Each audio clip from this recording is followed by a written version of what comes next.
நான் ரொம்ப சந்தோஷமாக இருக்கிறேன். என்ன விஷயம்னா, எங்கள் ஊரில் இருக்கிறவங்களும் சரி, எங்கள் வீட்டில் இருக்கிறவங்களும் சரி, அது சொந்தக்காரங்களும் சரி, எல்லாம் திட்டிக்கிறாங்க. எதுக்கு திட்டிக்கிறாங்கன்னா, இந்த மீன்லாம் வச்சு நீ என்ன பண்ண போகிற, இதெல்லாம் உனக்கு ஏதோ ஒரு பிரயோஜனம் இருக்குதா, இதெல்லாம் எதுக்கு வளர்த்துட்டுக்கிற, எதுக்கு வெட்டி யூடியூப்லலாம் இந்த மாதிரி வீடியோ போட்டுக்கிற அப்படின்னு சொல்லி நிறைய பேர் என்கிட்ட கேட்டுக்கிறாங்க.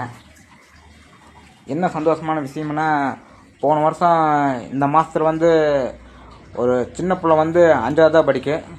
அந்த பிள்ளை இந்த மாதிரி யூடியூப்பில் அவங்க வீடியோ பார்த்தனா எனக்கு ஒரு மீன் கொடுங்கண்ணா அப்படின்னு சொல்லி குடிச்சு செல்லில் காட்டுச்சு. இந்த மாதிரி நான் ஃபாலோ பண்ணிக்கிறேன் அப்படின்னு அவங்க அப்பாவோட வந்துருந்துச்சு. அப்போ அந்த சரி பாப்பான்னு சும்மா மீன் கொடுத்தேன். சும்மாலாம் கொடுக்க வேணாண்ணா, 100 ரூபா கொடுக்குறேன்னு சொல்லி 2 பேர் கோல்டு பீஸ் வாங்கிட்டு போச்சு. கோல்டு பீஸு அது 2 பேர் நான் கொடுத்துருந்தேன். இன்றைக்கி என்னாச்சுன்னா, அதை நல்லா வளர்த்து அதை அந்த பொண்ணு சேல் பண்ணிக்குது. காலையில் கால் பண்ணி சொல்லிச்சு, நான் இந்த மாதிரி நீங்கள் கொடுத்த மீனை பீடிங் பண்ணி சேல் பண்ணுறேண்ணா அப்படின்னு. சரி, இதோட 10 பேர் சேல் பண்ணிக்குது. எனக்கு சந்தோஷமாக இருக்குது.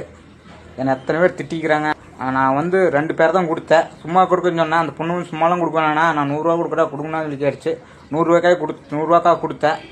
இந்த மாதிரி வாங்கிட்டு போய் பீனிங் பண்ணி அதை சேல் பண்ணிட்டு இருக்குது. பசங்க யாராச்சும் கேட்டால் சொல்லுங்கண்ணான்னு சொல்லிச்சு. பொண்ணு எனக்கு எங்கள் வீட்டில் மாடியில் இடம் இருக்குதுண்ணா, நல்லா பெருசாக இருக்குண்ணா, எனக்கு இந்த மாதிரி செட் பண்ணி கொடுங்கண்ணா, ஃபார்ம்லாம் எப்படி டப்பாவில் பிஸ் கலராக வளர்ப்பாங்களா அந்த மாதிரி செட் பண்ணி கொடுங்கண்ணா அப்படின்னு சொல்லி கேட்டுச்சு. பாப்பா உங்கள் வீட்டில் பர்மிஷன் கேட்டு சொல்லு பாப்பா, நான் வேணால் செட் பண்ணி கொடுத்தரா அப்படின்னேன். பாப்பா அவங்க அப்பா கையிலே ஃபோனு கொடுத்து அவங்க அப்பா அம்மா 2 பேருமே ஓகே சொல்லிட்டாங்க. தம்பி அதுக்கு என்னென்ன பொருள் தேவைப்படும் தம்பி அப்படின்னு சொன்னாங்க. சரி நான் வாட்ஸ்அப்பில் ஷேர் பண்ணுறேண்ணா அப்படின்னு சொல்லிட்டேன். அந்த பொண்ணு வீட்டில் இந்த மாதிரி ஃபார்ம் ஆரம்பிக்க போகிறோம்.